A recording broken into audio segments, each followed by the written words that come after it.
स्वागत है एक बार फिर से आप सभी का आपके अपने चैनल पर। और आज की इस वीडियो में हम कुछ महत्वपूर्ण प्रश्नों को देखने वाले हैं। तो चलिए स्टार्ट करते हैं आज का सेशन। चैनल पर यदि पहली बार आए हैं तो चैनल को सब्सक्राइब करिएगा, बेल आइकन को प्रेस करिएगा ताकि आने वाली सभी वीडियो की नोटिफिकेशन आपको मिलती रहे। वीडियो को लाइक शेयर जरूर करिएगा। चलिए आज का पहला प्रश्न है, दिसंबर 2023 में किसे छत्तीसगढ़ राज्य विधानसभा का अध्यक्ष चुना गया है? तो इस प्रश्न का सही आंसर हो जाएगा option B, doctor Raman Singh को जो है छत्तीसगढ़ राज्य विधानसभा का अध्यक्ष चुना गया है।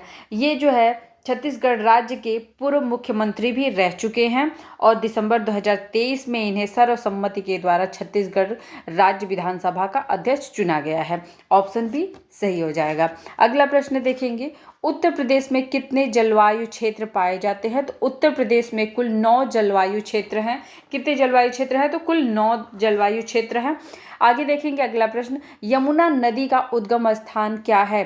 तो यमुना नदी का जो उद्गम स्थान है, तो यमुना नदी यमुनोत्री हिमनद के बंदरपूछ के पास से उद्गम होती है। तो यहाँ पे ऑप्शन बी जो हो जाएगा बंदरपूछ, यहाँ पे ऑप्शन बी इस प्रश्न का सही आंसर हो जाएगा। कमेंट में बताएंगे यमुना नदी के किनारे भारत के कौन कौन से शहर बसे हुए हैं, तो कमेंट में ये आप जरूर बताइएगा।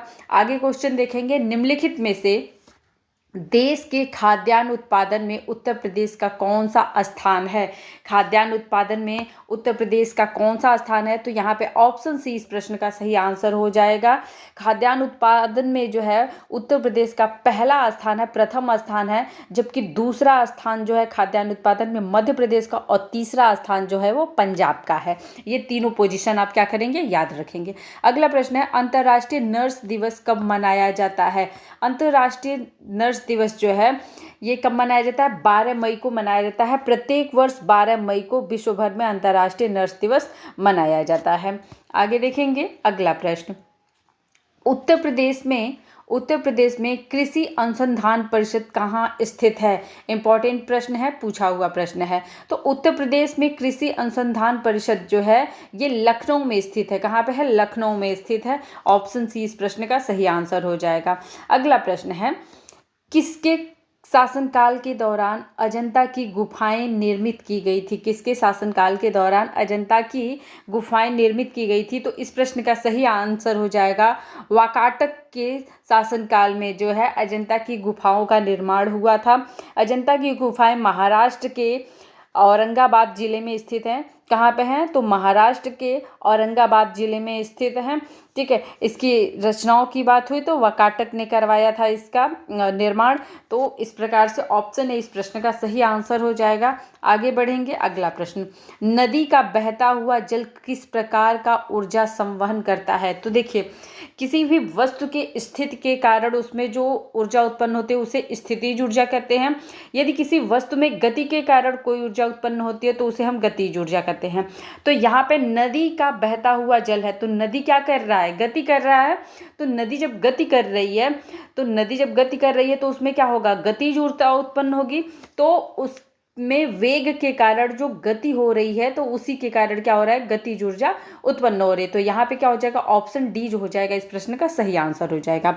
अगला जो हमारा प्रश्न है कार्बनिक यौगिक में कार्बन की संयोजकता हमेशा होती है। तो कार्बन की जो संयोजकता होती है वो होती है 4। ऑप्शन डी इस प्रश्न का सही आंसर हो जाएगा। क्या हो जाएगा? ऑप्शन डी इस प्रश्न का सही आंसर हो जाएगा। ठीक है, आगे देखेंगे, दिसंबर 2023 में प्रधानमंत्री नरेंद्र मोदी ने विश्व के सबसे बड़े ध्यान केंद्र यानी कि मेडिटेशन सेंटर का उद्घाटन कहाँ पे किया?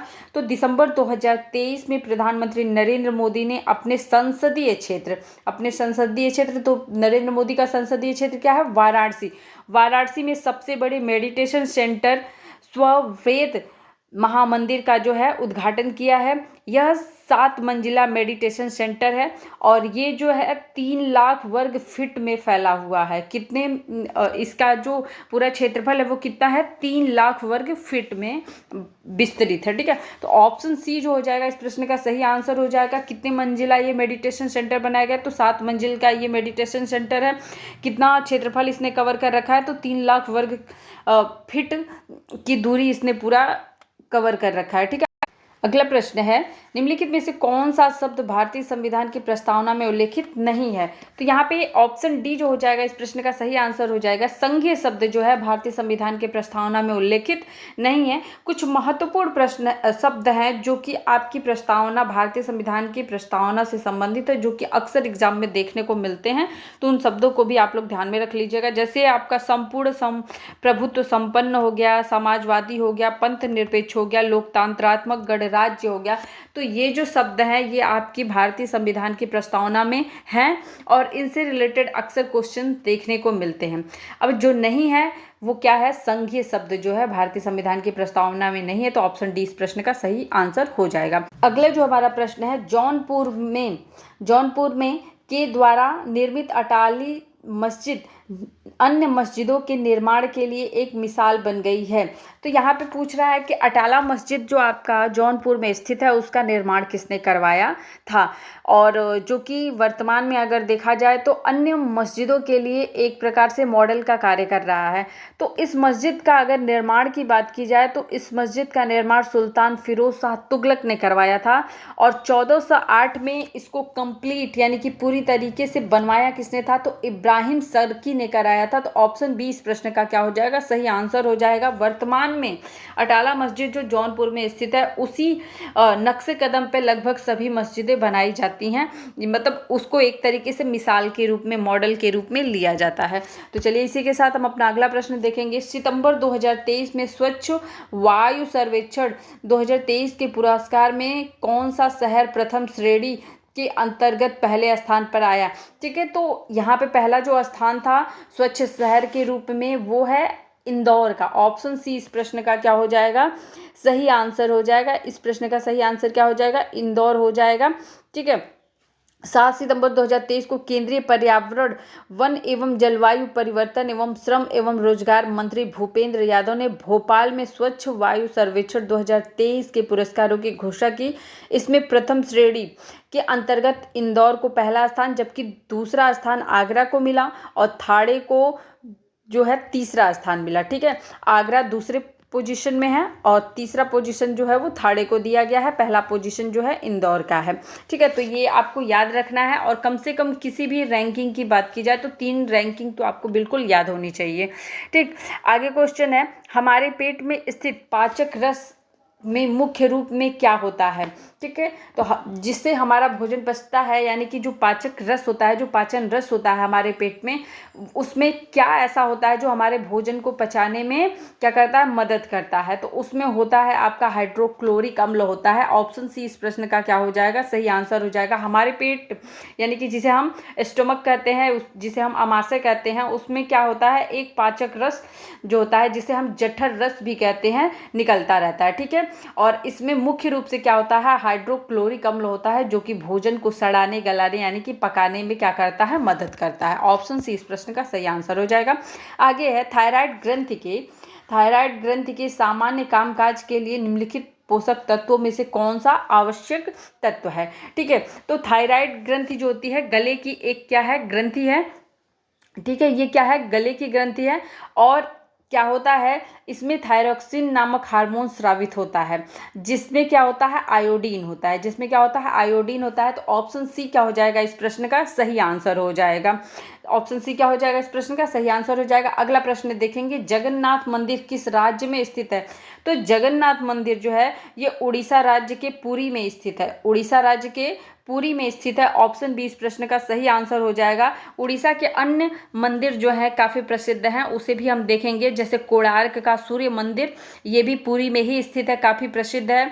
और इसके बाद उड़ीसा में ही आपका लिंगराज मंदिर स्थित है, जो कि भुवनेश्वर में स्थित है। ठीक है, लिंगराज मंदिर है जो कि भुवनेश्वर में स्थित है, और ये भी आपका एग्जाम में पूछा हुआ प्रश्न है। तो ये सभी जो भी आपके मंदिर हैं ये कई बार एग्जाम में पूछे हुए हैं, तो इसे भी आप नोट कर लेंगे।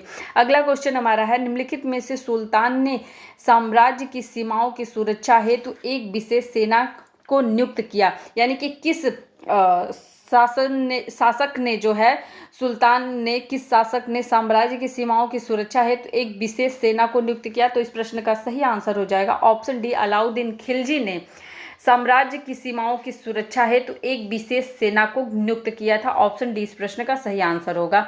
आगे प्रश्न देखेंगे, वर्ष 2023 का शांति नोबेल पुरस्कार किसे प्रदान किया गया है।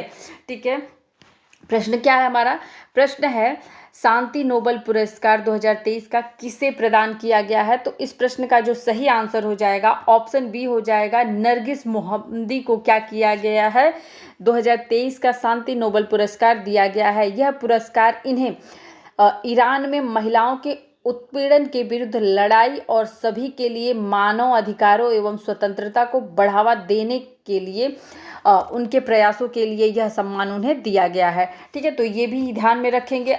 अगला हमारा प्रश्न है, अर्थशास्त्र में प्रथम नोबेल पुरस्कार किसे दिया गया था। यानी कि पहली बार जब नोबेल पुरस्कार अर्थशास्त्र के लिए दिया गया या अर्थवैज्ञानिकों को दिया गया तो कब दिया गया और किसे दिया गया। तो ये सबसे पहले प्रथम नोबेल पुरस्कार जो है जॉन टीन बेर्गन को दिया गया था। और कब दिया गया था, तो 1969 में दिया गया था। 1969 में सबसे पहले नोबेल पुरस्कार जो है अर्थशास्त्र के लिए प्रदान किया गया था। तो यहाँ पे जो हमारा हो जाएगा सही आंसर वो ऑप्शन सी आंसर सही हो जाएगा। इसी के साथ अगला प्रश्न देखेंगे, निम्नलिखित में से कौन भारत के संसद के दोनों सदनों में से किसी सदन का सदस्य नहीं होता है। ठीक है, किसी भी सदन का सदस्य नहीं होता है। तो इस प्रश्न का सही आंसर हो जाएगा ऑप्शन सी। ऑप्शन सी केवल आपका जो थर्ड विकल्प दिया हुआ है, यानी कि जो भारत के राष्ट्रपति होते हैं वो संसद के किसी सदन का सदस्य नहीं होते हैं। भारतीय संविधान का अनुच्छेद 53(1) क्या कहता है, अनुच्छेद 53(1) कहता है कि संघ की कार्यपालिका की शक्ति जो है वो राष्ट्रपति में निहित होगी, लेकिन राष्ट्रपति जो है संसद के किसी भी सदन का सदस्य नहीं होगा। ठीक है, तो इस प्रकार से ऑप्शन सी जो हो जाएगा इस प्रश्न का सही आंसर हो जाएगा। अगले प्रश्न की तरफ बढ़ेंगे। अगला प्रश्न हमारा है, निम्नलिखित में से कौन सुमेलित नहीं है। निम्नलिखित में से कौन सुमेलित नहीं है, तो यहाँ पे आपका श्रृंगेरपुर जो फैजाबाद दिया हुआ है ये आपका सुमेलित नहीं है। ऑप्शन सी इस प्रश्न का सही आंसर हो जाएगा। हस्तिनापुर मेरठ, विंध्याचल जो है मिर्जापुर और देवासरी बाराबंकी। तो बाकी सभी जो आपके ऑप्शंस दिए हैं सही है और यहाँ पे ऑप्शन सी जो है ये सही नहीं सुमेल किया गया। तो ऑप्शन सी क्या हो जाएगा इस प्रश्न का सही आंसर हो जाएगा। ठीक है, आगे बढ़ेंगे। अगला प्रश्न देखेंगे, यहाँ पे जो आपका दिया हुआ है श्रृंगेरपुर ये इलाहाबाद में है, फैजाबाद में नहीं है। कहाँ पे है, इलाहाबाद में है। ठीक, अगला प्रश्न हमारा है, निम्नलिखित में से कौन विधायिका सत्र को सत्रावसान की अधिसूचना जारी करता है। तो देखिए सत्रावसान का मतलब होता है सत्र का समापन।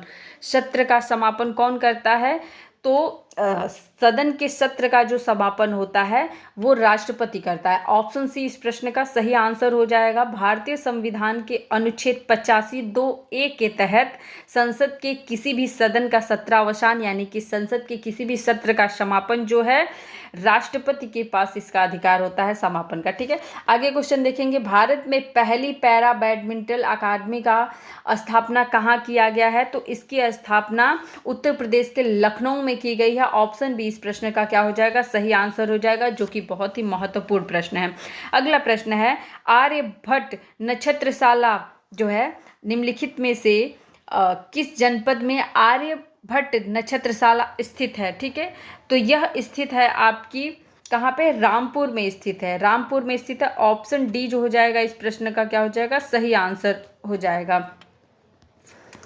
आगे बढ़ेंगे। अगला प्रश्न, सैयद सालार मेला आयोजित होता है। तो सैयद सालार मेला कहाँ पे आयोजित होता है, ये बहराइच में होता है। उत्तर प्रदेश के बहराइच जिले में क्या होता है, ये मेला आयोजन किया जाता है। ऑप्शन ए इस प्रश्न का सही आंसर हो जाएगा। आगे बढ़ेंगे। उत्तर प्रदेश विधान परिषद की संपूर्ण सदस्य संख्या कितनी है। ठीक है, तो इसकी संपूर्ण जो सदस्य संख्या है वो कितनी है, 100 है। कितनी है, 100 है। ऑप्शन सी इस प्रश्न का सही आंसर हो जाएगा। अगला प्रश्न देखेंगे। आगे हमारा प्रश्न है, किसी देश का आर्थिक विकास किस पर निर्भर करता है। तो किसी भी देश का जो आर्थिक विकास है वो प्राकृतिक संसाधन पर यानी प्रकृति द्वारा प्रदत्त जो भी वस्तुएं हैं उन पर निर्भर करता है, पूंजी निर्माण पर निर्भर करता है, बाजार के आकार पर निर्भर करता है। तो इस प्रकार से जो विकल्प दिए हुए हैं वो क्या हो जाएंगे, सभी सही हो जाएंगे। तो ऑप्शन डी इस प्रश्न का सही आंसर होगा, उपयुक्त में सभी। ठीक है, आगे देखेंगे। अगला प्रश्न आगे है, किस रोग से रक्षा करने के लिए शिशुओं को डीपीटी का टीका लगाया जाता है? तो शिशुओं को डीपीटी का टीका रोहिणी, कुकुर खांसी तथा टिटनेस से रक्षा करने के लिए लगाया जाता है। ऑप्शन डी क्या हो जाएगा इस प्रश्न का सही आंसर हो जाएगा। आगे है, चमेरा हाइड्रो इलेक्ट्रिक प्रोजेक्ट किस राज्य में स्थित है? तो ये जो प्रोजेक्ट है ये आपका हिमाचल प्रदेश में स्थित है। ऑप्शन बी इस प्रश्न का सही आंसर हो जाएगा। आगे बढ़ेंगे और महत्वपूर्ण प्रश्न है जनसंख्या से रिलेटेड आपका। जनसंख्या यानी कि 2011 की जनगणना के अनुसार उत्तर प्रदेश की जनसंख्या भारत की जनसंख्या की कितनी प्रतिशत है? तो वर्ष 2011 की जनगणना के अनुसार उत्तर प्रदेश की जो जनसंख्या भारत की जनसंख्या के लगभग 16.50 है। ठीक है, 16.50% है। तो यहाँ पे हो जाएगा हमारा ऑप्शन ए इस प्रश्न का सही आंसर। आगे हमारा प्रश्न है, वेदों की ओर लौटो नारा किसने दिया था? तो वेदों की ओर लौटो नारा किसने दिया था? ये दिया था दयानंद सरस्वती ने दिया था। ऑप्शन बी इस प्रश्न का सही आंसर हो जाएगा। कभी कभी इनका मूल नाम पूछता है कि इनका मूल नाम क्या था, ये भी एग्जाम में पूछा हुआ। तो दयानंद सरस्वती का मूल नाम था मूल शंकर। क्या नाम था? मूल शंकर नाम था इनका। और इन्होंने जो है नारा दिया था वेदों की ओर लौटो। आगे अगला प्रश्न है, निम्नलिखित में से किस जनजाति द्वारा दीपावली को शोक पर्व के रूप में मनाया जाता है? शोक पर्व के रूप में तो थारू जनजाति जो होती है ये दीपावली को शोक पर्व रूप के मनाती है, शोक पर्व के रूप में मनाती है। दीपावली जिस तरीके से हम हर्षोल्लास के लिए मनाते हैं, इसे बहुत ही सकारात्मक तरीके से देखते हैं, तो थारू जनजाति इसे बहुत ही नकारात्मक तरीके से देखती है और इसे शोक पर्व के रूप में मनाती है। ऑप्शन बी क्या हो जाएगा इस प्रश्न का सही आंसर हो जाएगा। आगे बढ़ेंगे, अगला प्रश्न, निम्नलिखित में से कौन सी पुस्तक ज्योतिबा फूले द्वारा लिखी गई थी? ज्योतिबा फूले द्वारा कौन सी पुस्तक लिखी गई है? तो इस प्रश्न का सही आंसर हो जाएगा ऑप्शन ए, गुलामगिरी जो है ये ज्योतिबा फूले द्वारा लिखी गई है। और इस क्वेश्चन में जितने भी ऑप्शन दिए गए हैं वो बहुत ही महत्वपूर्ण हैं, सभी पुस्तकें बहुत ही महत्वपूर्ण हैं, ये हमेशा एग्जाम में पूछी जाती हैं। तो एक बार सभी पुस्तकों के नाम देख लेंगे। डिस्कवरी ऑफ इंडिया ये पंडित जवाहरलाल नेहरू ने लिखा है, जो कि आपके एग्जाम में पूछा हुआ भी है। विंग्स ऑफ फायर ये आपके एपीजे अब्दुल कलाम ने लिखा है, ये भी आपका इंपॉर्टेंट क्वेश्चन है। इसके बाद माई एक्सपेरिमेंट विथ ट्रुथ ये आपका महात्मा गांधी जी ने लिखा है और ये भी आपका महत्वपूर्ण है। तो इसलिए इस प्रश्न के सभी ऑप्शंस जो है महत्वपूर्ण हैं, इनको आप नोट कर लीजिएगा। अगला हमारा प्रश्न है, गांधी इरविन समझौते पर हस्ताक्षर कब हुए थे? तो गांधी इरविन समझौता जो है ये आपका सविनय अवज्ञा आंदोलन से संबंधित है और ये समझौता हुआ था 5 मार्च 1931 को। गांधी इरविन समझौते की कुछ महत्वपूर्ण शर्तें थी जिन्हें आपको बिल्कुल पता होना चाहिए। पहली शर्त थी कि सविनय अवज्ञा आंदोलन जो कि गांधी जी द्वारा चलाया जा रहा था उसको समाप्त कर दिया जाए, उसको स्थगित कर दिया जाए। दूसरी जो शर्त थी इसकी ये थी कि हिंसात्मक कार्यों में लिप्त जो भी लोग हैं उनको राजनीतिक कैदियों से क्या कर दिया जाए, मुक्त कर दिया जाए। ठीक है, और तीसरी जो कंडीशन थी, कांग्रेस का द्वितीय गोलमेज में सम्मेलन में भाग लेना था। और चौथी जो शर्त थी ये भारतीयों को समुद्र तटीय प्रदेशों के किनारे नमक बनाने की छूट देना था। ठीक है, तो इस प्रकार से कुछ महत्वपूर्ण शर्तें थी जो कि आपको पता होनी चाहिए। और अगला हम प्रश्न देखेंगे, गरीबी को मापने के लिए उपयोग की जाने वाली सामान्य विधि जो आय या फिर उपभोग के स्तर पर आधारित होती है क्या कहलाती है? ठीक है, तो आय और व्यय के आधार पर जो भी गरीबी मापन का पैमाना है वो क्या कहलाता है? वो कहलाता है गरीबी रेखा। ठीक है, यानी कि किसी भी परिवार में कितना व्यय हो रहा है, कितनी उसकी आमदनी है, उसी के हिसाब से एक लाइन खींची जाती है जो ये तय करती है कि कौन सा परिवार गरीबी रेखा के नीचे है, कौन सा परिवार जो है वो गरीबी रेखा के ऊपर जीवन यापन कर रहा है। ऑप्शन सी इस प्रश्न का सही आंसर हो जाएगा। और आगे बढ़ेंगे, अगला प्रश्न देखेंगे। प्रश्न है, भारत के प्रत्येक राज्य को कानून व्यवस्था बनाए रखने की जिम्मेदारी दी गई है। ठीक है, तो भारत के प्रत्येक राज्य को कानून एवं व्यवस्था बनाए रखने की जिम्मेदारी दी गई है। तो यहाँ पे क्या हो जाएगा, यानी कि कानून कौन बनाएगा, ठीक है, ये जिम्मेदारी किसके पास होगी? तो भारत के प्रत्येक राज्य की जो कानून बनाने की जिम्मेदारी होती है और कानून व्यवस्था को बनाए रखने की जो जिम्मेदारी होती है वो संबंधित राज्य सरकार को होती है। राज्य सरकारें अपने राज्य से संबंधित कानून और कानून व्यवस्था बनाते हैं, ठीक है, क्योंकि ये राज्य सूची का विषय है और राज्य सूची का विषय जो है राज्य सरकारें तय करती हैं। तो ऑप्शन ए इस प्रश्न का सही आंसर हो जाएगा।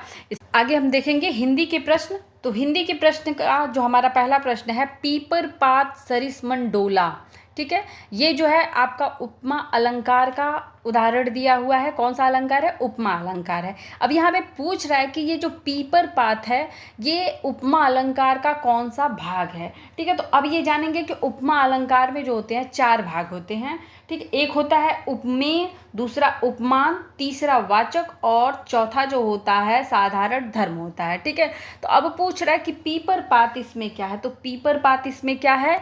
ये आपका उपमान है। ऑप्शन डी इस प्रश्न का सही आंसर हो जाएगा। तुलसीदास किसकी कविता है? तुलसीदास किसकी कविता है? तो तुलसीदास है पंडित सूर्यकांत त्रिपाठी निराला जी की रचना। ऑप्शन डी इस प्रश्न का सही आंसर हो जाएगा। और अक्सर एग्जाम में आपसे जो है ये निराला जी की रचनाएं पूछ ली जाती हैं, तो आप उनको भी नोट कर लेंगे कौन कौन सी रचनाएं जो ज़्यादा पूछी जाती हैं एग्जाम में, जैसे अनामिका, परिमल, गीतिका, कुकुरमुत्ता, अड़िमा, नए पत्ते, बेला, अर्चना, आराधना, ये सभी पंडित सूर्यकांत त्रिपाठी निराला की रचनाएं हैं जो कि अक्सर एग्जाम में पूछ ली जाती हैं। अगला क्वेश्चन है, गुनाहों के देवता के रचनाकार हैं। तो गुनाहों के देवता जो है ये क्या है? उपन्यास है, एक प्रकार का उपन्यास है और ये धर्मवीर भारती जी का है। किसका है? धर्मवीर भारती का है। धर्मवीर भारती का एक और उपन्यास है जो कि बहुत ही महत्वपूर्ण है और एग्जाम में कई बार पूछा हुआ है, सूरज का 7वां घोड़ा। सूरज का 7वां घोड़ा, गुनाहों का देवता, ये धर्मवीर भारती का जो है उपन्यास है जो कि एग्जाम में कई बार पूछा हुआ है। आगे देखेंगे, इनमें से शुद्ध वर्तनी शब्द है। तो शुद्ध वर्तनी शब्द इसमें से क्या है? तो कृसांगी जो हो जाएगा ये क्या है? शुद्ध वर्तनी शब्द है। देखिए कभी कृसांगिनी नहीं होता है, कृसांगिनी क्या है? कृसांगी होता है। क्या होता है? कृसांगी होता है, ठीक है। ऑप्शन सी इस प्रश्न का सही आंसर होगा। अगला है, पेट भरे मन मोदक से कब? पेट भरे मन मोदक से कब लोकोक्ति का क्या बताना है? हमें सही अर्थ बताना है, ठीक है। इसका सही अर्थ बताना है। तो यहाँ पे क्या हो जाएगा? पेट भरे मन मोदक से कब, इस लोकोक्ति का जो अर्थ हो जाएगा, केवल सोचते रहने से काम नहीं बनने वाला है। केवल सोचते रहने से जो है काम नहीं बनने वाला है, यानी कि ऑप्शन डी जो हो जाएगा सही आंसर हो जाएगा। तो जैसा कि आप लोगों ने भी फॉर्म फिल कर दिया होगा और अब सोच रहे होंगे कि मेरा भी सिलेक्शन हो जाएगा, तो जैसा कि मैंने अभी कल की वीडियो में आप लोगों को बताया कि कितने फॉर्म पढ़ चुके हैं, अभी 12 दिन का टाइम है और 12 दिन में और कितने फॉर्म पढ़ सकते हैं। तो आप सोच लो कि 5000 लगभग फॉर्म भरे जाने हैं, लगभग 3800 समथिंग फॉर्म भरे जा चुके हैं और 12 दिन में और आपके फॉर्म भरे जाएंगे। तो आप सोच लो कितना कंपटीशन हाई है। बिना पढ़ाई किए आपका कोई काम बनने वाला नहीं है। अगर आप सोचते हैं कि सिर्फ जो है फॉर्म भर देंगे और आपका सिलेक्शन हो जाएगा, तो ऐसा नहीं होने वाला, क्योंकि 300 मात्र सीट है और आप जो है 5000 अभ्यर्थियों के बीच में परीक्षा देंगे। तो 5000 अभ्यर्थियों में से अगर मान लो कि 1000 अभ्यर्थी नहीं देते, फिर भी 4000 लोगों के बीच में आप एग्ज़ाम दोगे। तो 4000 लोगों के बीच में अगर एग्ज़ाम देते हो तो आप सोच लो कि आपसे सीनियर्स भी होंगे, आपसे अच्छे पढ़े लिखे लोग भी होंगे, बहुत सारे ऐसे लोग होंगे। तो थोड़ी सी अपनी तैयारी जो है थोड़ी तगड़ी करिए आप लोग और अच्छे से तैयारी करिए। अगर मुझसे कोई हेल्प चाहिए तो आप मुझसे भी हेल्प ले सकते हैं। देखिए 1 हफ्ते का लगभग मैंने छुट्टी कर दिया और मेरे घर में कुछ मेडिकल इमरजेंसी थी जिसकी वजह से मुझे छुट्टी करना पड़ा और फाइनली अभी वो जो भी प्रॉब्लम थी उसको मैंने सॉर्ट आउट कर लिया है, तो कोई दिक्कत नहीं है। अब आप लोग अपनी तैयारी अच्छी से करिए। अगर कोई दिक्कत होती है, कोई प्रॉब्लम है तो कमेंट में बताइएगा, उसका हल जरूर दिया जाएगा। आगे प्रश्न देखेंगे, विकल्पों में से पुल्लिंग शब्द का चयन करना है। तो यहाँ पे पुल्लिंग, जैसे तेजस्वी, तेजस्वी जो है ये क्या है? पुल्लिंग है। जैसे तेजस्वी प्रकाश का नाम जानते हैं, देखिए वो क्या है? किसी पुरुष का नाम है, ठीक है। तेजस्वी यादव, ये भी आपके कौन है?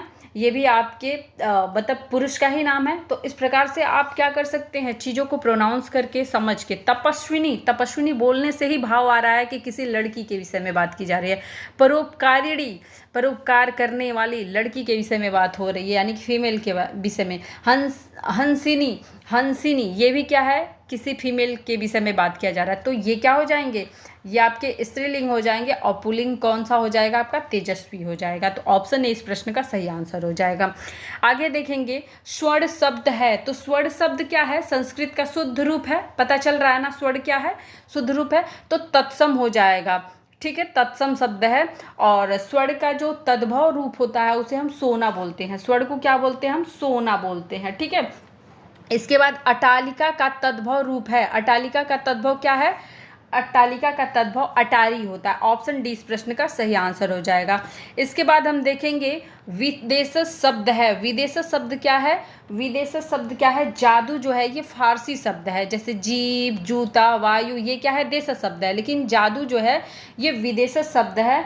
और फारसी के अन्य शब्दों को भी देख लेंगे जो अक्सर एग्जाम में पूछ लिया जाता है, जैसे आवाज़, गुलाब, चिराग, चेहरा, ये सब क्या है, फारसी शब्द हैं। और जादू भी क्या है आपका, फारसी शब्द है। और फारसी क्या है, विदेशी भाषा है। तो ये क्या हो गया, विदेशी शब्द हो गया। कपड़ा का पर्याय होगा, कपड़ा का पर्यायवाची क्या हो जाएगा, यहाँ पे कपड़ा का पर्याय क्या हो जाएगा, तो कपड़ा का पर्याय हो जाएगा वसन। क्या हो जाएगा, वसन। ऑप्शन डी, बी जो हो जाएगा इसका सही आंसर हो जाएगा, वसन हो जाएगा, ठीक है।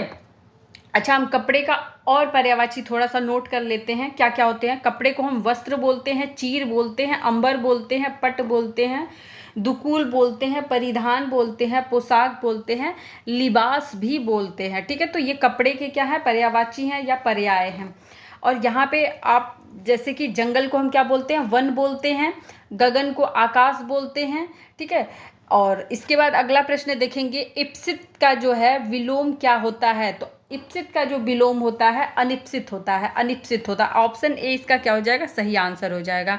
आगे बढ़ेंगे, दिए गए विकल्पों में से गेह के समानार्थी शब्द कौन से हैं। तो गेह का जो समानार्थी शब्द होता है वो क्या क्या होता है, गेह का समानार्थी होता है सदन, सदन, भवन, निकेतन, यानी कि ये घर का, गेह मतलब घर होता है, ठीक है, घर। तो ये क्या है, इसका समानार्थी है। तो ऑप्शन सी इसका क्या हो जाएगा, सही आंसर हो जाएगा। आगे देखेंगे, वह स्त्री जिसका पति परदेश से आने वाला हो, वह स्त्री जिसका पति परदेश से आने वाला हो, उसके लिए एक शब्द बताना है। तो उसको बोलते हैं आगमस्यत पतिका, आगमस्यत पतिका बोलते हैं। और उसके बाद अगर यहाँ पे जो आपका दे रखा है ऑप्शन ए आगत पतिका, तो वह स्त्री जिसका पति परदेश से लौटा हो उसे बोलते हैं आगत पतिका, ठीक है। जिसका पति परदेश से लौटा हो उसे क्या बोलते हैं, आगत पतिका बोलते हैं, ठीक है। तो इसे भी आप ध्यान में रखेंगे, अक्सर एग्जाम में पूछ लिया जाता है। सधवा शब्द के लिए एक वाक्य बताना है। तो सधवा उसे बोलते हैं जिसका पति क्या हो, जिंदा हो, जिसका पति क्या हो, जिंदा हो, जिसका पति जिंदा हो उसे सधवा बोलते हैं, जिसका पति मर गया हो उसे विधवा बोलते हैं, ठीक है। और जिस स्त्री के पति और पुत्र दोनों ना हो उसे अवीरा बोलते हैं, क्या बोलते हैं, अवीरा बोलते हैं। जिस स्त्री का पति और पुत्र दोनों ना हो उसे अवीरा बोलते हैं, ठीक है। और वह स्त्री जिसका पति दूसरा विवाह कर ले उसे बोलते हैं, जिसका पति दूसरा विवाह कर ले उसे क्या बोलते हैं, उसे बोलते हैं और ड्यूढ़ा बोलते हैं, ठीक है। तो ये सभी भी आप ध्यान में रखेंगे।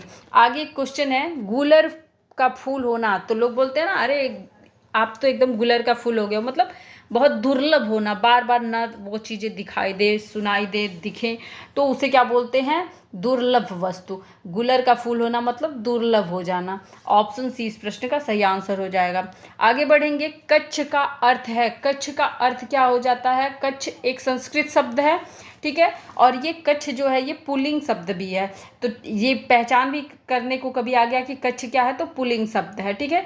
कच्छ का मतलब क्या होता है, कमरा होता है, ठीक है। कच्छ मतलब क्या होता है, कमरा होता है, कांख होता है, कखौरी होती है, ठीक है। तो यहाँ पे क्या हो जाएगा, ऑप्शन डी इस प्रश्न का सही आंसर हो जाएगा। आगे बढ़ेंगे, अपमान, अपमान में उपसर्ग है। तो अपमान, ठीक है, जैसे उपसर्ग का मतलब क्या होता है, शब्द के आगे बढ़ करके, मतलब शब्द, किसी भी शब्द के आगे लग करके उस शब्द का अर्थ बदल देना या उसकी संज्ञा बदल देना, ठीक है। तो जैसे मान होता है ना, मान मतलब कि अगर इंग्लिश में बोले वैल्यू बोलते हैं ना, मेरा तो बिल्कुल मान नहीं है, मेरी तो कोई वैल्यू ही नहीं है, ठीक है। तो मान, अब मान में अप जुड़ गया, अब उपसर्ग का कार्य कर रहा है, और अपमान मतलब लज्जित करना या लज्जित होना, ठीक है, अपमान। तो यहाँ पे अप जो हो जाएगा, यही क्या हो जाएगा, उपसर्ग हो जाएगा। ऑप्शन डी इस प्रश्न का सही आंसर हो जाएगा। इसके बाद है गुड़ा केस का संधि विच्छेद है। तो गुड़ा केस का जो संधि विच्छेद है वो क्या है, गुड़ा केस का संधि विच्छेद है गुड़ा का धन ईस, गुड़ा का धन ईस। ऑप्शन सी जो हो जाएगा इस प्रश्न का सही आंसर हो जाएगा। ऑप्शन सी इस प्रश्न का क्या होगा, सही आंसर होगा। आगे बढ़ेंगे और देखेंगे प्रश्न है सही वर्तनी वाले शब्द का चयन करिए। तो सही तरीके से जो हमारी वर्तनी है वो विभीषिका, ऑप्शन ए जो लिखा हुआ है यही बिल्कुल सही तरीके से लिखा हुआ है। बाकी जो लिखे हुए हैं हमारे ऑप्शन वो क्या हैं, वो गलत लिखे हुए हैं। तो इस प्रकार से ऑप्शन ए इस प्रश्न का सही आंसर हो जाएगा, बाकी ऑप्शन हमारे गलत दिए हुए हैं। तो आज का सेशन यहीं पे समाप्त करते हैं। यदि आज का सेशन आप सभी को पसंद आया हो तो वीडियो को लाइक, चैनल को सब्सक्राइब जरूर करिएगा और वीडियो को अधिक से अधिक शेयर करिएगा। वीडियो देखने के लिए धन्यवाद।